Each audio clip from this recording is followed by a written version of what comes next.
জীবনের কাল হবে।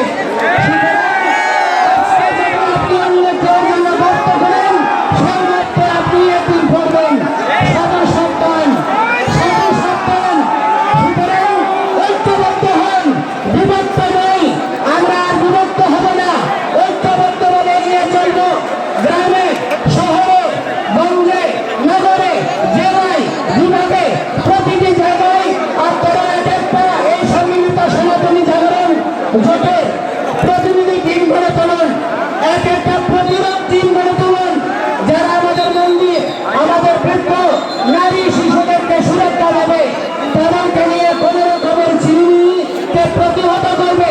আমরা কেউ আর মুখাপেক্ষি হব না। আমরা রাষ্ট্রের আইন মেনে, শৃঙ্খলা মেনে আমরা নিজেদের আত্মহত্যার প্রতিরোধ আন্দোলন চালিয়ে যাব। আপনারা সবাই আমাদের সঙ্গে থাকবেন।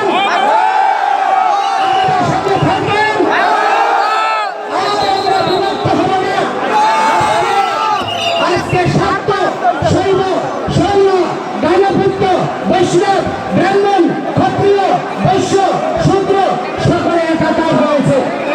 আমি কৃতজ্ঞতা জানাতে চাই আমাদের ক্ষত্রিয় সমাজের সাধারণ সম্পাদক নৃপেন্দ্রনাথ রায়বাবুকে, এই উত্তরাঞ্চলের ক্ষত্রিয়দেরকে আপনারা খাদ্য দিচ্ছেন। ক্ষত্রিয়রা রাষ্ট্র শাসন করেছে, ক্ষত্রিয়রা পৃথিবীকে ভগবান শ্রীকৃষ্ণ শ্রীরামের মতো আরেকটাকে জন্ম দিয়েছে। আপনারা দুর্বল হবেন না, ঐক্যবদ্ধভাবে অবিভক্ত একটি সমাজের দ্বারা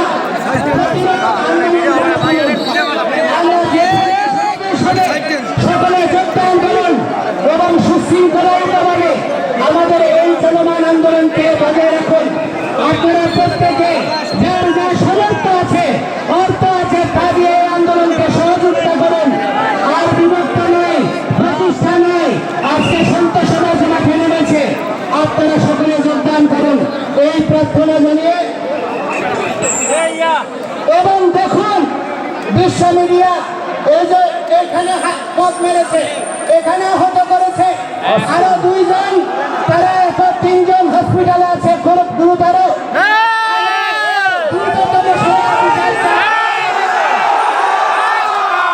এবং বলতে চাই চট্টগ্রামে যারা ইসলামের ভক্তদেরকে, হিন্দুদেরকে ধরে ধরে হত্যার হুমকি দিয়েছে, তাদেরকে দ্রুত সময়ে গ্রেপ্তার করে তাদেরকে আইনের আওতায় আনতে হবে।